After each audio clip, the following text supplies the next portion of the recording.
Yo, what is up, you guys? Thanks for joining in for another Fireside Talks stories. Last time I left you off with Chapter 4, Disasters Strike. That's where things got a little bit better. This is where we're getting into the story, and we're getting a little bit deeper and deeper into the story. This chapter includes a key moment or a key... well, I don't want to spoil nothing, so we'll just dive right into it. The Creatures, Chapter 5, A Survivor. Coates stared in disbelief as the man began to appear in the light of the opening behind them. He recognized the man from his vision he had a couple of days ago. "You," Coates whispered. "You're the one who killed my grandfather." The man turned his head and fiddled with the butt of his gun. "My name is Dane, Private Dane. I served under the command of your grandfather for several years. He lived his life for others," Dane said through a broken giggle. "Funny how insanity takes that a little too far." He quickly receded as soon as he noticed Coates' expression. July 19th, 1974. Our men and him set off for Brazil, on accounts given to us of a new species of animal, reptile to be exact.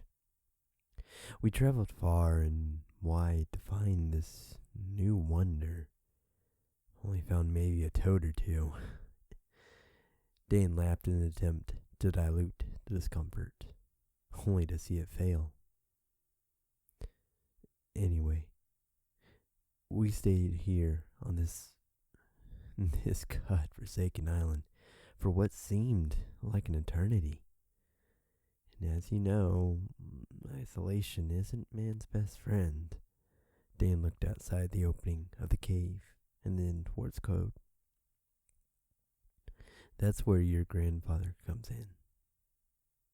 He wanted so bad to complete what he set out for. My vision," Coates thought to himself. He refused to be a failure, as he put it. The other men and I worried greatly for this man. I especially worried for his own sanity. He wanted to find something out there. Anything. Dane looked away from Coates and said softly, "Even unto death." "No!" Coates screamed with tears in his eyes. He darted for the entrance, but Dane reached out and pulled him back in. "I'm sorry, Coates," Dane exclaimed. "Murderer!" Coates wailed through streams of tears as he placed his hands over his ears. Zandre, not fully understanding, backed into a corner, trembling. "There was nothing I can do, Coates. That is what he wanted, not me," exclaimed Private Dane. Coates spun his back to Private Dane. "Murderer!" he repeated as he collapsed to his knees and drained his voice from a soft whisper to sobs. Private Dane took a deep breath, kneeled down to Coates and placed his hand on Coates' back. "I'm sorry, Coates. But this is what he wanted." Coates lifted his head as he wiped away his tears. Zandre approached Coates and also placed her hand on his back. "Coates, what happened to your grandfather?" Coates looked at Private Dane sharply, walked to the corner Zandre was at. "He," Dane said, "wanted so bad to discover a new species. We had been on this island for 2 years, with nothing.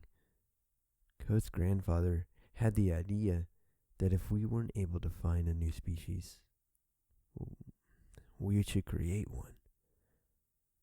So he told us to go out and hunt down any and every animal we could find. So the men and I hunted and dissected what animals we could, and sewed their body parts together. We could have just used any of the other animals' brain. Dane turned to the wall of the cave. But in his insanity, his grandfather wanted to live on through this new creature. He commanded we put his brain and body parts into it. Sandre stood in absolute horror. She began to shake. She walked over to Code and hugged him. "So sorry, Code," she whispered as she kissed Code on the cheek. Code looked up at her and then to Private Dane. "So," he said to Private Dane, wiping the tears from his eyes, "what do you need from us? This place is crawling with these creatures. Through the intellect they possess, animalistic instinct they have procreated, as well as learned how to use the artillery we brought with us. We have to put an end to what your grandfather created." Ko looked at Private Dane. "You mean..." Private Dane nodded his head. Whoa. Hold on. Time out. How exactly are we going to accomplish this?" John asked. "I mean, you said these things got a hold of your artillery." "Well," Private Dane said, "not all of it," Private Dane said, smiling as he led the three to a corner covered in a brush. As these creatures began to populate more and more, they attacked the men and I, taking our guns, food, anything of value to survival. We receded into this cave, and after 3 days we devised a plan to recover what we could from them. As we snuck into their camps, they were alerted. We grabbed what we could and ran back here and hid the supplies. The creatures broke in to the entrance, killing all but me. As we removed the brush, it revealed a small pile of guns, ranging from pistols to assault rifles, accompanied with loads of ammo. "Whoa," both Code, Sandre, and John said as they just stood there, eyes agaze. "Well, don't just stand there. Grab one," Private Dane insisted, as Code, Sandre, and John began to rummage through the surplus amounts of weapons and ammo.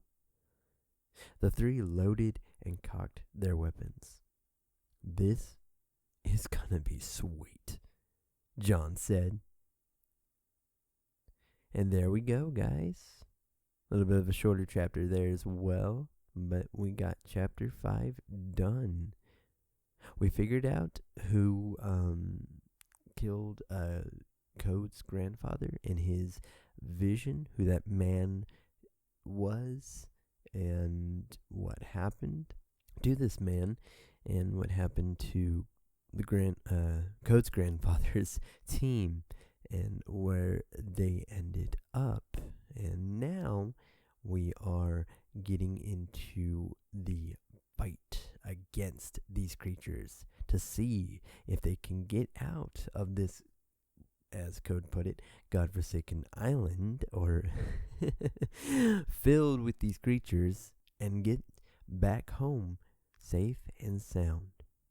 But thank you guys again for tuning in. Remember to like, comment, and subscribe, and share this with a friend who also likes books and likes to relax at the same time. But I will see you guys later on. Peace out.